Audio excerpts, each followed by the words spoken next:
Hi, my name is Woody, and this video is designed to be a review of my Air Conception Nitro 200.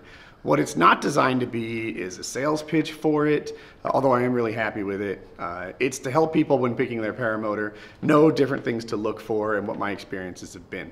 I have notes. I made lots of notes so that I would do a good job on this video. And here it is. So I'm going to lay this out.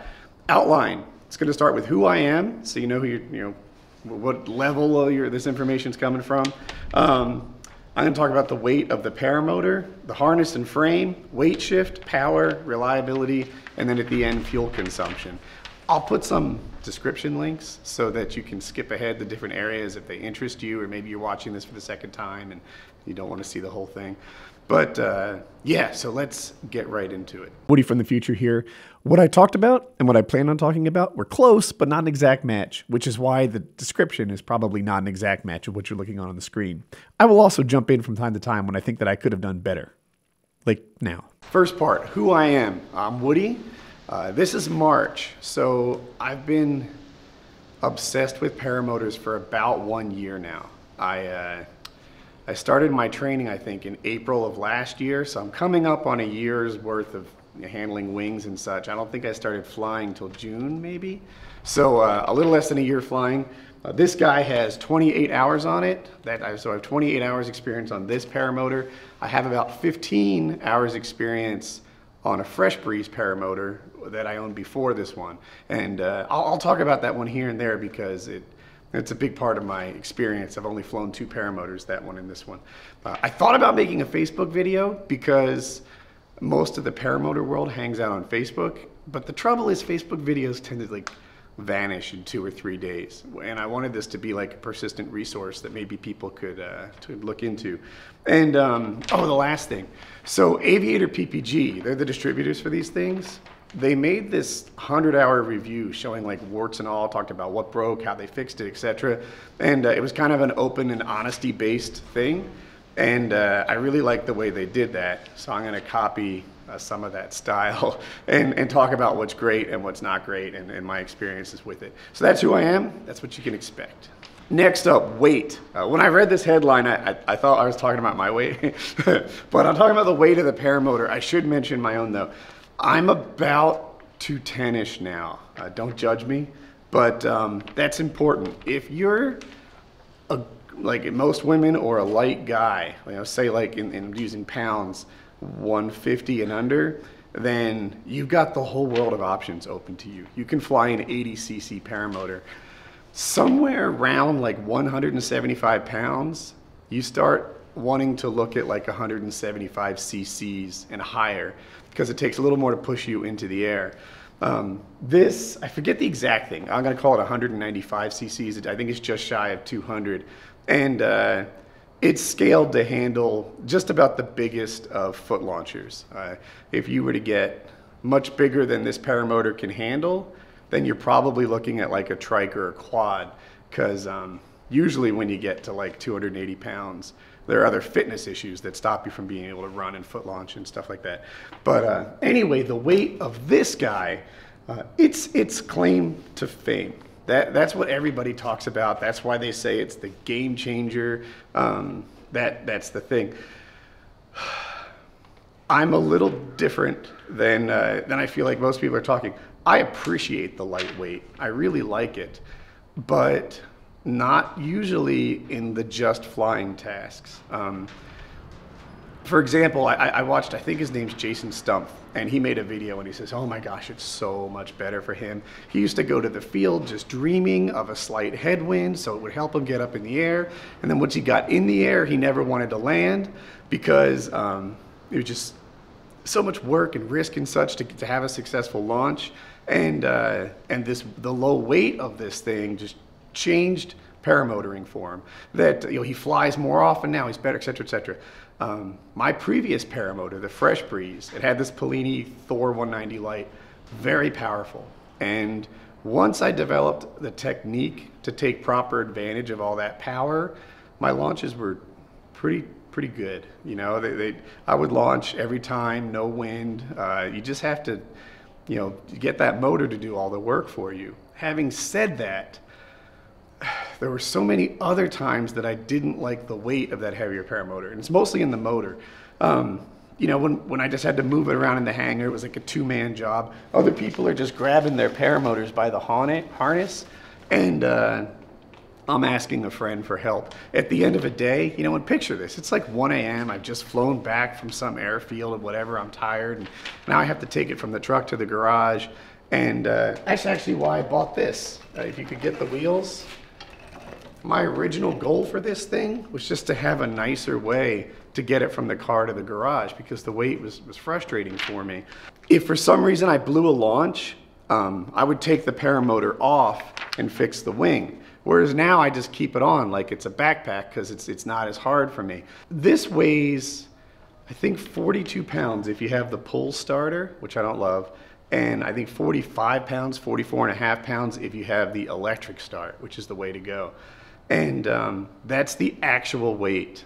I wanted to compare that to the Fresh Breeze, and they listed, I think, I'm gonna get this wrong, it is 55 or 65 pounds. Now Fresh Breeze has a challenge when they list weight, because while this just comes with this harness, they have a choice of 3 harnesses. What I would wish they did is show the weight with each harness. What they actually do is show the weight without the harness. Future Woody here. I checked Fresh Breeze's website, and now they do include the different weights for each harness option, but I kept this here as an example of what manufacturers do. But the harness includes these arms, and it's like 15 pounds of the weight of the paramotor. The harness is a big deal. And there's another paramotor company that I forget, it's a new one, I hadn't heard of them before, and they listed their weight without the prop or the fuel tank. Fresh Breeze, I felt like had a valid challenge in that they offer 3 paramotors. To strip the prop and the fuel tank seemed like silliness to me in their weights. So make sure that when you're looking at a paramotor's weight claims, you're looking at the real deal. Air Conception doesn't lie about their weights. Some lie, some mislead, some take the prop off for reasons I can't explain. This is actually a really light paramotor. The first time I wore it, I was at a fly-in and it was somebody else's, and I couldn't believe it. I kept asking how. Was there no gas in it? Is there no, like it was some kind of trick. I felt like I guess I told myself that the weight differences was gonna be smaller than it really is. No, it's light and it makes it easy to handle. Another thing about the weight I wanna say, I feel like it makes me more athletic, if that makes any sense to you, right? So if I strap like a 100-pound backpack, that's a bit of an exaggeration, but not too much, on your back and ask you to like walk across a stream with slippery rocks, or I don't know, just go hiking or down a steep hill, then you're gonna have a challenge doing that because of the weight on your back. And if I lower that down to 50, you'll be much better. I had a flight 2 months ago, and the wind was much worse than I expected it to be. Just as I'm landing, I get blown to the side, right? So I'm hanging on the wing, I'm oscillating, and I'm like 10 feet off the ground. Like there was no room to fix it. I was worried that just full throttle would mess it up. I landed it. And when I landed, I came in on 1 foot and kind of like, you know, fixed it and ran with it. If this paramotor was twice as heavy, I wouldn't have had an athletic response to deal with that. I don't know that I would have handled a 1 foot landing as well, because I stuck it, I stayed on my feet. And I feel like low weight is one thing it can do to translate into safety. You know, it just makes everything a little bit easier. You'll run lighter, you'll land lighter, you'll do all that a little lighter, and I appreciate that it's low weight, even though lots of power can also help with launches. Next section, harness and frame. So first thing I want to point out is the reserve chute. This is my reserve chute. It's packed in there a little tight because I'm a big boy and I take let's say a man-sized reserve chute. There's some things I really love about it, and one thing that I wish I could change. So I like that it's on the side. I like that it's down here and it's out of the way. I have a real preference, like maybe more than most people, for having neat and tidy straps. And I used to have a chute that sat on my lap, and it just seemed like it was hanging down before I clipped it. Then I'd pull it in, and it would want to dangle off this, so I had to make sure it wasn't getting pulled out. It was, for me, it was really troublesome to have the lap mounted thing. This guy's here. All I need, I only think about it really during pre-flight, and then everything is cool. So I really like that Sup Air, who makes the harness, has a chute pocket-like situation here. This thing zips in, right? So I just pull that and unzip this, and that's really cool. Some other companies on their harnesses, this is more of a permanent attachment. So if you find yourself driving home in the rain, you have to come up with some solution to keep your chute dry. If you don't keep your chute dry, there's your reserve parachute. It's a big deal. Then, well, you've seen like what wet plastic that's wet, dry. You might throw it out and realize it's not a parachute anymore. It's just a brick. You know, that the water has stopped the way that it unfolds. It's stuck to itself. Whereas if I drive home in the rain, I unbuckle this, I unzip this. It's about a 60-second operation, and I can have the chute inside the car with me. Love that. Here, there is a tunnel here for routing the bridle, but I find that I can't really use it because in flight, when the arms pull up like this, you know, there's a conflict here. This needs to be outside the arm. If it's not outside the arm, then, you know, when it comes up, you'll be hanging in. That would be a nightmare. This belongs outside the arm. And I suppose I could start in the middle, but I didn't find that to be a really clean situation. Instead, I just used some zip ties, and I'm fully confident these zip ties are no match for my body weight, and they'll just break free, and that'll be that. Here's something I love. The reserve chute buckles into the bridle up here, and it's tucked away. That is fantastic. When I buckle up and put this thing on, I find this sea of straps to be a little confusing sometimes. And I put this thing on like, I don't know, 100 times, like a lot. And I have tricks, like I paint this one red to help me find it, and you know, it goes into here. When I had another paramotor, and rather than be tucked away here and just not exist in my strap world, it would mount down here on the carabiners. And that meant that the straps were loose and they were just part of the chaos.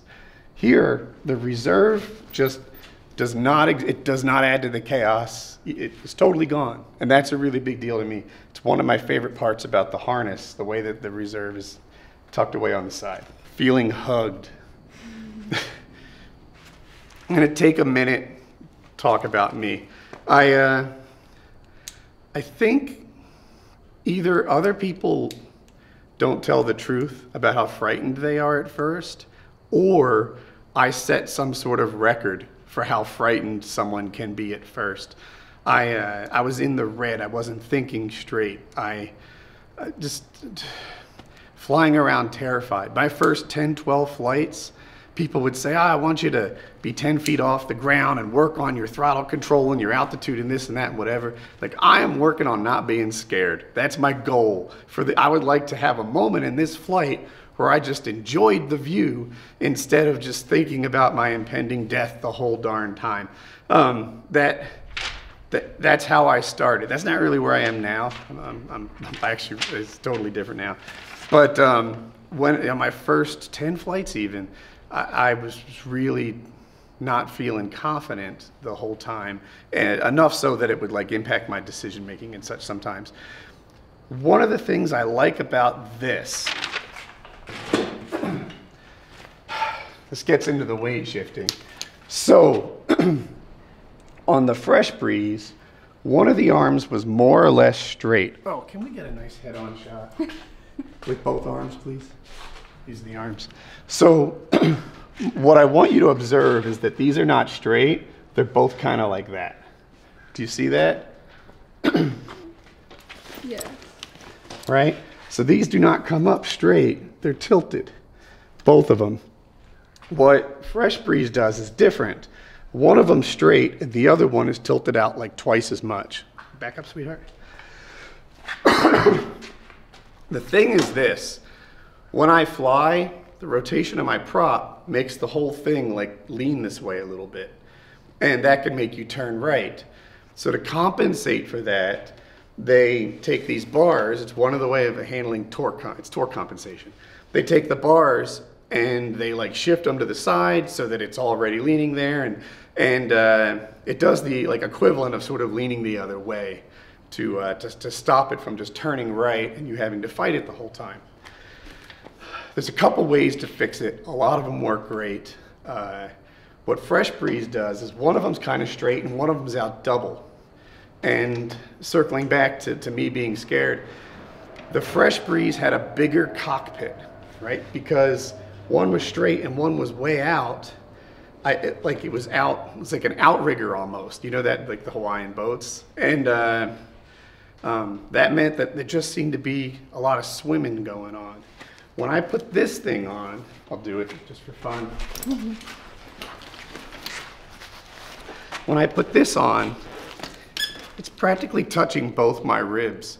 And it gave me, like it gave my pilot, right? A feeling of security. I feel tucked in and buckled in on this thing. When I'm in the seat, and I'll sit in it later for you guys, I'm really like deep in the seat. This thing hugs me all the way through and just says, Woody, I got you, baby, right? I'm not falling out of this paramotor. You're not falling out of any paramotor. But it gave me like a feeling like a pilot security. When things get bumpy, when I start swinging, it feels good to be so tucked in. I'm just now like learning acrobatic moves, and I like it that it holds me so tight when I do all these things. As you know, someone else might prefer a more spacious cockpit. Yeah, so I feel like saying this. On the whole fear thing, part of me is like, they're gonna think I'm a coward. I prefer to say that real bravery is overcoming your fears. And it's my story, so I'll tell it the way I want to. What Black Hawk does with their torque compensation is they're both straight, right? They're straight. They kind of like almost don't have torque compensation. And then the way that the wing hooks in, it has two loops. One's a deep loop and one's a short loop. So it kind of hooks the wing in crooked, I'll say. And that's how they handle the torque compensation. A lot of these things work, right? I will say that when you require the wing to do it, I looked around. APCO wings had it, Dudek wings had it, Ozone wings didn't have it. So there's a lot more wing manufacturers than just that, but just know that some wings aren't going to be a fit for the Black Hawk and some wings are. That's one of the things that you'll consider when you pick your paramotor. Black Hawk makes great like bang for the buck paramotors, but that's a thing that I would do differently if I was king. Lead back landing. So I've had a lot of flights. I'm not sure how many, but say over 100. Not a lot, but I figured out landing. I don't really blow landings anymore. One thing about this compared to my Fresh Breeze, something about the Fresh Breeze, when I got out of the seat, this is for landing, this thing here just really got vertical and out of the way. And it allowed me to have this like running stance. Yeah, grr, the calves. It allowed me to have this running stance, like an athletic proper running stance when I hit the ground, right? And that was really awesome. This one, and it seems like most paramotors, I watch a lot of paramotor videos on YouTube, even the bad ones, and most people seem to be landing with kind of a backwards lean. And you kind of like, you land and then you fix it as soon as you hit the ground and get more upright. That's how I land with this. I'll show you some video. I have one of me from like 2 months ago, and but it's pretty representative of what my landings are like. I don't know what it is exactly. I love the way it hangs in flight, but on landing, I'm a little of this, and you just kind of like fix it and stand up. So I don't even know how they can fix that or whatever, but it's one thing about this that I thought I would point out. Woody from the future here. This is an example of a pretty typical landing of mine on my Air Conception Nitro 200. And it's going to loop around so you get a chance to see it again and again. What I'm trying to point out here, you can see it now, how I'm kind of leaning forward. It's like I'm sitting on a chair with my feet forward. And obviously it's not impossible to land or anything, right? You see I'm managing it just fine. But somehow on the Fresh Breeze, I was able to be in a full like running position. Like, if you right now imagine, one arm forward, one elbow back, and like I'd hit the ground running. Whereas here, I hit the ground almost prepared to fix it. And like I said, everyone seems to land this way, but I didn't used to. And you might say, hey, Woody, adjust the, space where the carabiners hang on the harness or arms or whatever. But I really like the way it flies. So in my mind, somehow I have to make a decision on whether I want it to hang right in flight or maybe hang right on landing. I don't know. Maybe there's an adjustment I could make, but this is a review of the Nitro 200, and there it is. I find the landing to be imperfect, but I'm so happy with the other characteristics, I'm still happy with the paramotor. Titanium. So I think a lot of people think titanium super light. The thing is, a lot of these materials, like titanium and aircraft aluminum, are both pretty light. I'm happy with my titanium choice. One, if it bends, you can bend it back. And that happened to me. I didn't crash, but I had it on this car mount. And here. It might be hard to see because I bent it back, but this was not straight. What happens is it kind of clamped at the bottom here, and what's normal for me, back on me, please, me. I'm the show, baby. When I drove off a curb, even though I was really slow, it caused the paramotor to like jerk, and it was being clamped from the bottom, and the weight of itself caused this to bend. I took a clamp on a block of wood, I bent it straight, and you can do that with titanium, probably even multiple times. With aircraft aluminum, you might get one bend. You probably won't get two. And you might not get one. So that's, to me, the nice thing about titanium. Another thing is it doesn't corrode. This, to me, looks like the day I bought it, and it doesn't have any paint or on it. If I put a scratch on this, and I bet there are some, but you can't see them because it's not painted. If this thing was painted red or lime green or what have you, then every little scratch would really stand out. Whereas the bare metal, I feel like, is going to stay looking wonderful for 15 years. All right, I've talked about torque compensation a little bit already, but I'm going to talk about it a little bit more. So this, it leans over. My experience is that I guess it's just good enough that pretty much everything but idle feels neutral to me. Completely neutral. I'm like, my Fresh Breeze was the same way. With the exception of idle, straight up no throttle at all, it all felt neutral. Full throttle, cruising throttle, etc. You would think intellectually that this kind of system would only be really good for one throttle. That like cruise throttle would be perfect, and it'd go a little to the right when you gave it more and a little to the left when you gave it less. But you'd have to have like a PhD in torque compensation detection to find anything, I assure you. But with idle, I will say, like, oh yeah, if I want to go straight, I just kind of put a little more weight on one butt cheek or the other, and that's fine. The Scout does something really interesting. A lot of respect for the Scout guys. They have these, there's a term for it. Blades, I'm going to call it. I have the term wrong. And they tilt sideways. Scout owners seem to love it. They feel like it's neutral, I think, through the whole range. Some say it can be a tiny bit delayed. I haven't experienced it. But, like you give it full throttle and just for 1 second it tips. I when I first saw them, I had the incorrect idea that, like, oh, it's based on airspeed, which is pretty constant, so it's only going to be right at one thing either. But if you think about it, because they're in front of the prop, it's based on prop speed, and so is the torque effect of the prop. So it should be real nice through the whole range. And so they have a clever idea there. But I just really like my paramotor. I feel like in terms of major problems to solve, being better than this is not a big problem. To me, there are a bunch of other aspects of a paramotor that are a bigger deal than trying to improve upon something that I already give an A. So that's my take on torque compensation. You know, having said that, I've never heard of a Scout owner that didn't love their paramotor, so they're doing something right. Next, I'm going to talk about the power of the paramotor. So I came from a fresh breeze with a Polini Thor 190, and even though it had a little less displacement, it was really powerful. I think it's regarded as one of the more powerful motors in the class. It swung a bigger prop. It was just crazy. And I think the one I had in particular may have been better than average because it kind of vibrated itself into pieces in a way that was much more dramatic than average too. But you know, the prop would hit 10,000 RPM or 9,800 RPM, and I'm sorry, the motor did. And that was with a tight belt and everything. It wasn't wrong, it was just so powerful.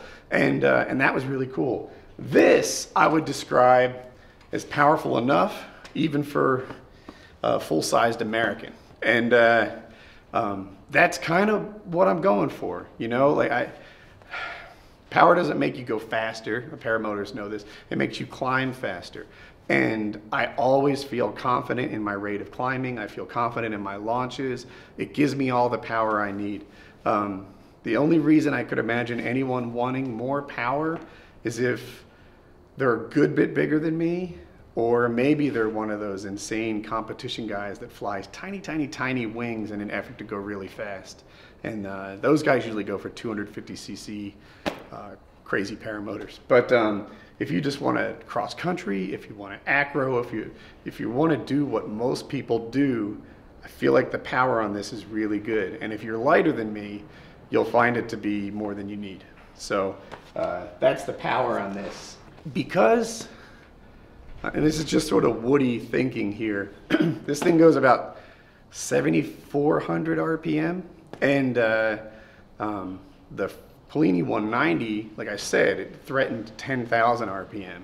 And I think that perhaps the fact that it's, in my opinion, a bit detuned may be what contributes to reliability. I know Fresh Breeze did that with like their old Simoninis and stuff. They put these super powerful motors on there, have them chill a little bit, and then they last 15, 20 years. So this might be in that class too. The clutch. So they just offered a model with a clutch, and I'm mixed on it. I had a clutch before this, and in my experience, the reality didn't meet the promise. What happened is, you know, I'd first start it, and the prop still spun because the idle was like a little high. The idles on these things aren't tuned like your car is, where it's always like at that perfect idle. There's no computer controlling this. And my prop would spin as I was getting ready to launch. My prop would spin as I landed because, you know, it would freewheel. Even if you turn off the motor, it would freewheel. Heck, the air going through it as you land, or maybe if you turn it off in the midair, would cause the propeller to freewheel the whole time. The promise of like, oh, this thing only moves when you want it to move, didn't match my experience. Having said that, I'm told it's normal for this to squeak a bit at idle because I guess the motor isn't like a steady RPM. Like it speeds up, slows down, speeds up, slows down as it goes through its compression. And that means that the belt slips a tiny bit. And if it had a clutch, it would be silent. And because I record my voice when I'm making videos, sometimes I wonder how much I'd value having a non-squeaky idle. But for most people, I kind of like no clutch. It's simple, it's light, and I like that when I turn off the motor, the prop stops. You know, when I come in for a landing, my prop is not spinning around. If for some reason I mess up and the wing drapes over me, then you know, the prop isn't grabbing it, and that's really nice. So I like no clutch. You can make your decision for you. Reliability. This for me was the game changer. Like you know, I mentioned earlier Jason Stump. He felt like the weight on this thing just revamped his paramotor experience, for me, like every time I do a post-flight inspection, the only thing I find are dead bugs.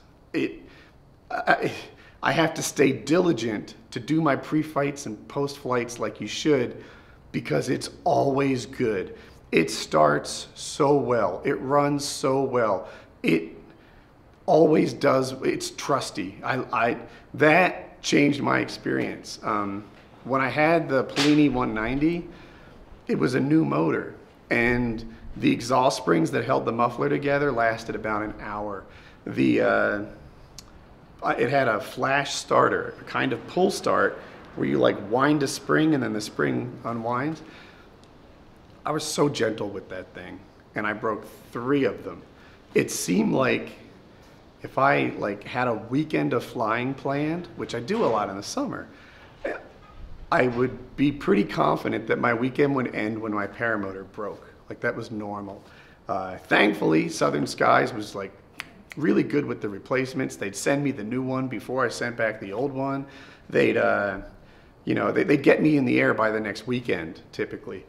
But just the same, like I'm obsessed with paramotoring. I love this, and it brought sadness to me. I feel like this is how it is for me. I was sad just with the knowledge that my paramotor was broken down in the garage. I don't like that. And that happened, I don't know how many times, 12, 15 different little breakages on that thing in about 15 hours. And that was my primary motivation to go to a different paramotor. I just had, it was a new model. What they did with this is, before they sold it, they put 100 hours on it and found like 2 things that were not good enough and upgraded it before people bought it. And they upgrade all the time. This is an 18-volt battery. When I bought mine, it came with a 14-volt battery, and now they all come with 18s. It's an improvement that they made. This, the way this priming system works, this tube pressurizes the gas tank down here. I blow on it while pressing a button on the back of the carb, and it primes the gas. I don't know if being prime-tarded is a thing, but I'm inflicted with that. I just don't seem to be getting good at properly priming my engine. Thankfully, the electric start makes it so you barely have to. Like, it just starts. It's amazing. And I really like that. So now, this is what I was headed towards. Now they come with a button on it. So you can like press this thing in the back and pump it, and maybe you figure out that your paramotor always does well with 4 pumps. Now you have like a nice repeatable process compared to blowing on it. So they're making little improvements on this thing as they get customer feedback. They even sent me a kit because I'm prime-tarded, but I wasn't sure I wanted an amateur installed priming kit, so I just do it the old way. And the E-Start fixes it. Oh, on the reliability, I feel like, here, let's get a picture of it. This is the electric starter. I feel like this is their most reliable configuration. So I've seen a pull starter break, and I just had bad luck with my flash starter. You will like the E-Start. Just get that. If you don't get this, my prediction is you'll start asking how much an upgrade is a few months later. Buy it nice or buy it twice. Get the E-Start. Fuel consumption. So it's possible my numbers on this could be slightly off. I'll explain why. What I did is I took a 1 liter jar, and I'd put in 2 liters and then mark it. I put in 2 liters again and marked it. And I did this as carefully as a human can, I promise you. And this thing, I think it's supposed to hold 11 liters. And if you look at it, I'm at like 13. So it's conceivable that I did it wrong, although it's not possible to be more careful. Or it's conceivable that this thing just swelled up a little bit, which happens to like every gas can I own. I have 2 5-gallon cans, they each hold 6. My 1 gallons hold 1 1/4. Like, to say that a plastic tank like this swelled 20%, to me isn't weird, it's normal. And I think my markings are correct because I did it very carefully. So what I do, I'll fly for an hour, I'll mark how much fuel I consume, do that 5 or 6 times, use my worst economy. I don't want my average, I want the worst one. And that, I figure, is how long I can fly. Your flying style weighs into your fuel consumption. And look, I'll just get to the numbers. The least I can burn in an hour is about 4. The most I can burn in an hour, that's if I let the trimmers out and go up and down a lot, is about 6. And I feel like if I fill this to the top, I have about 2 hours of capacity. Now, different wings, different pilot weights, all that stuff is going to make a difference.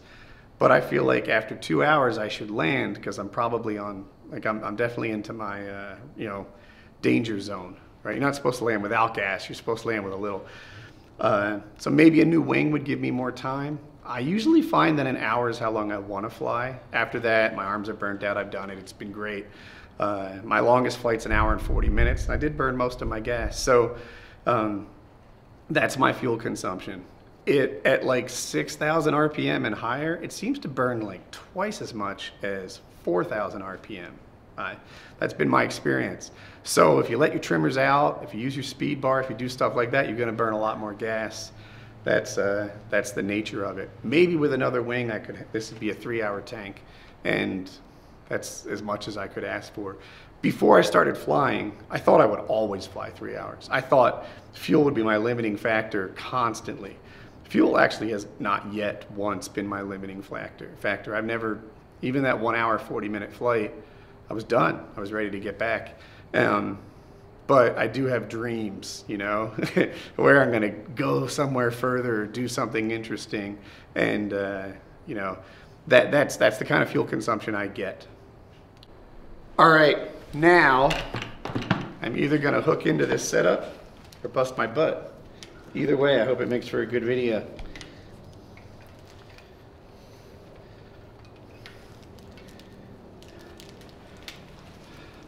Oh yeah, that's not sketchy at all. All right, so this is where the pivot point is. It's considered to be pretty much in line with the thrust.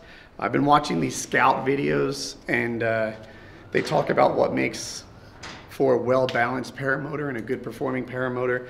And the scout and the air conception are always in the same category thus far. And I like that because the scout guys, obviously, they do a good job. And I don't know, it's where you want to be, right? They're the ones who are getting it right. So look, when you first jump in, there's this flappy thing.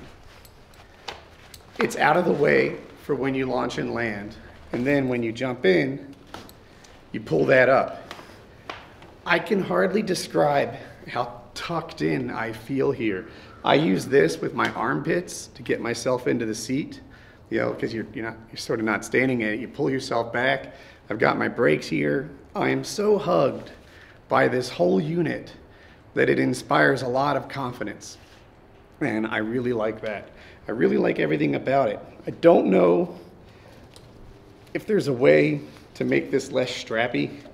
Yeah, I feel like I'm complaining about nothing, but in the wintertime, when I get all loaded up with clothes and jackets and you add like a 2-way radio, there's just a lot of chaos here, in my opinion.